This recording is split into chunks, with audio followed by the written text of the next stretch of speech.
Non-manual markers are the things in sign language that you do without your hands. Non-manual markers can include expression, which I've mentioned a couple of times, but also things like the way you lean or turn your body, your shoulders, if you're moving them around, things like that. So anything you do without your hands. Non-manual markers are essential for sign language, and expression is particularly important. You're signing with someone, you need to pay attention to the hands and the face more than anything else. Um, I found non-manual markers probably the hardest to learn when I was starting learning out sign language, as I didn't grow up deaf. So I didn't grow up within a signing household. I'm not a coda. Um, a child of deaf adults. So I didn't have the instinct for it that someone might have if they learn from a young age. I also think that expression generally is difficult for me because it falls into masking. As an autistic person, I saw expressions as something I did when I was trying to fit in. So I think I had some internal resistance. But if you're not doing your non-manual markers, then you won't be communicating meaning. Not doing a non-manual marker is like speaking in a complete monotone without any kind of expression to your voice or any kind of raise or fall. That would be what it was like. So if you consider from that point of view, then you'll see sort of the importance of them. The classic non-manual markers, you're going to be talking about the expression of your face. There's plenty of good deaf teachers out there. And when I say deaf, I mean capital D deaf, people who've been deaf all their lives, people who grew up in deaf culture, who can teach the expressions of a particular sign language. Uh, because these are going to be very culturally connected.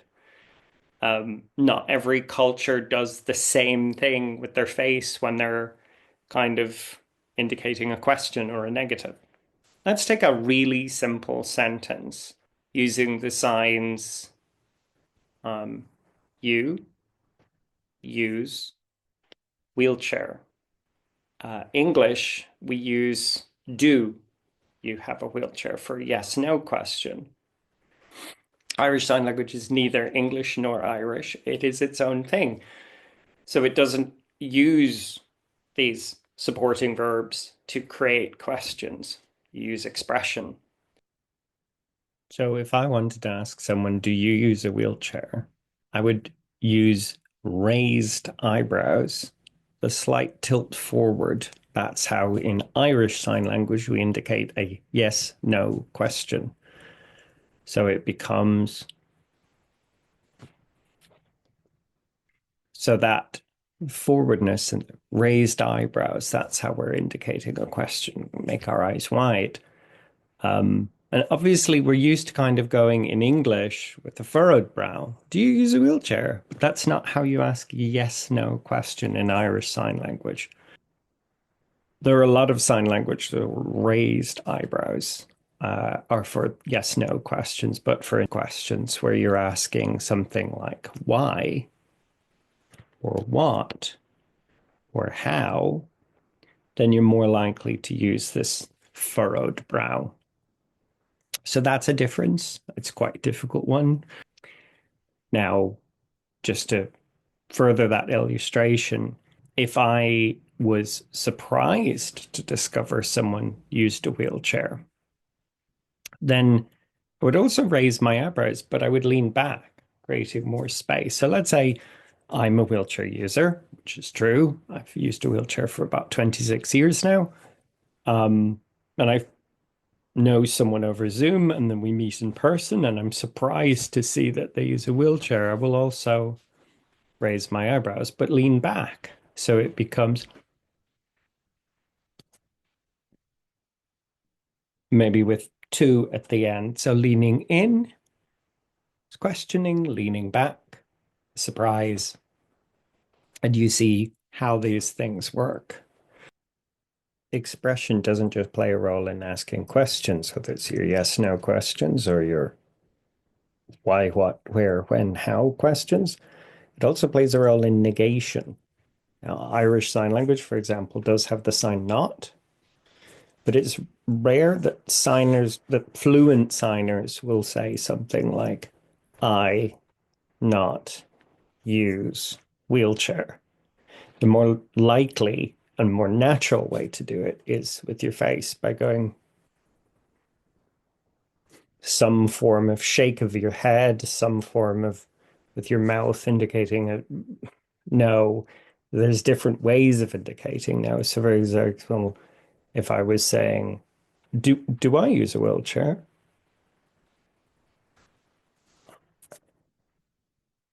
So I'm like, no, I don't. Where did you get that impression? So conveying that I don't use a wheelchair, but also where did that come from?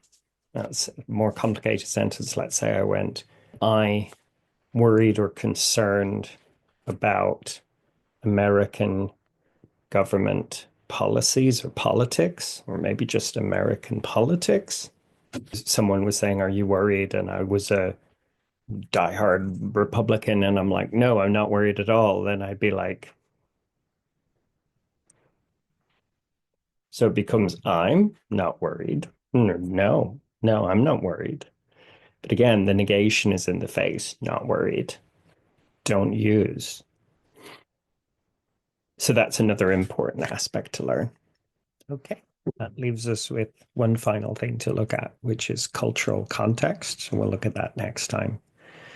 As always, if you want to learn more about me and my journey towards silence, you can find my blog, link in the description. I have a Patreon as well if you feel like supporting what I'm trying to do in teaching about sign languages as a linguist and as a signer, as a deaf person who signs. Link in the description. And yeah, like and subscribe. See you next time.